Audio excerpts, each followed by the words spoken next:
Arcadian Vanguard presents the Wrestling News in your daily wrestling newscast for Sunday, May 7th, 2023.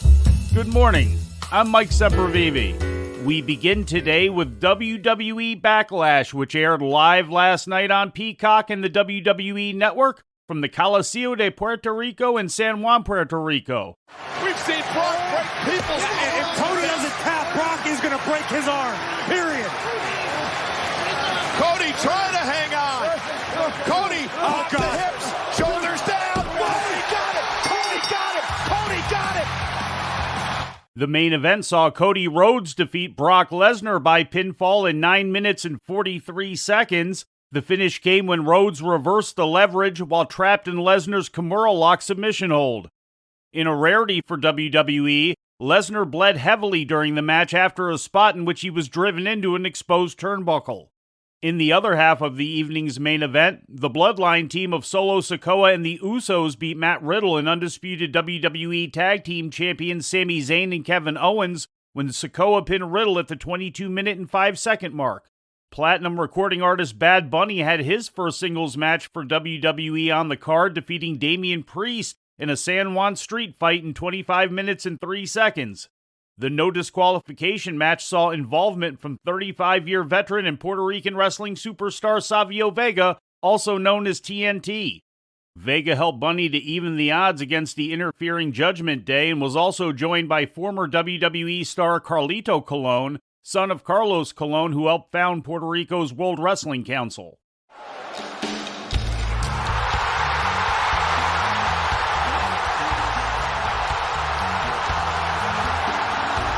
Somebody say Caribbean Cole! Carlito's here! Carlito taking on the Judgment Day! Also getting involved were Rey Mysterio and the rest of the LWO. All defending champions were victorious last night, with United States champion Austin Theory winning a triple threat with Bobby Lashley and Bronson Reed, Bianca Belair retaining the Raw Women's Championship against Io Sky, and SmackDown Women's Champion Rhea Ripley retaining against an emotional Zelina Vega, performing before thousands of fellow Puerto Ricans. Also on the card, Seth Rollins defeated Omos by pinfall after a curb stomp from the top turnbuckle.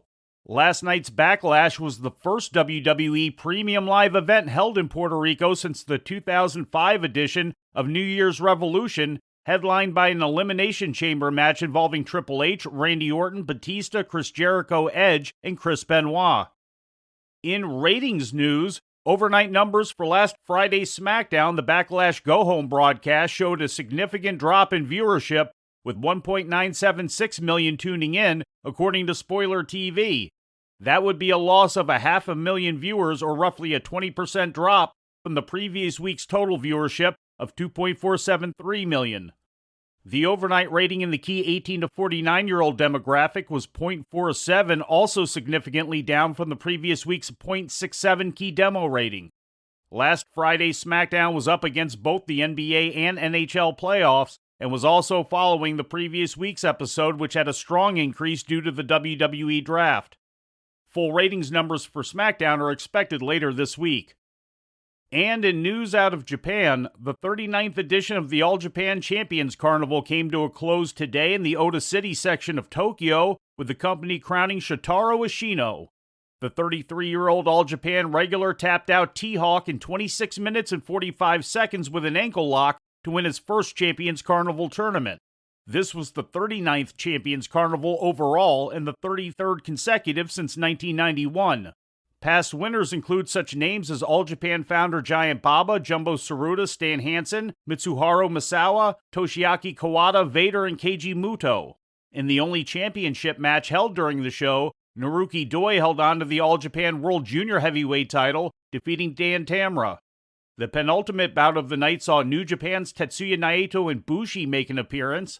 The LIJ stablemates knocked off Kento Miyahara and Yuma Anzai after Naito pinned Anzai. There were also two bouts to heat up the upcoming All Japan World Tag Team title match between champions Keno and Manabu Soya against challengers Suwama and Kono. In the first, Kono defeated Manabu Soya. And in a 6-man tag, Suwama teamed with brothers Jun and Rei Saito to knock off Keno, High 69, and Hajime Ohara. And before we leave you today, we'd like to remind you that however you consume your content, you can find the wrestling news 24 hours a day and 7 days a week across social media. On Twitter, follow us at Wrestling News AV. Our Facebook page is also Wrestling News AV. The Wrestling News can also be found on the Arcadian Vanguard YouTube page.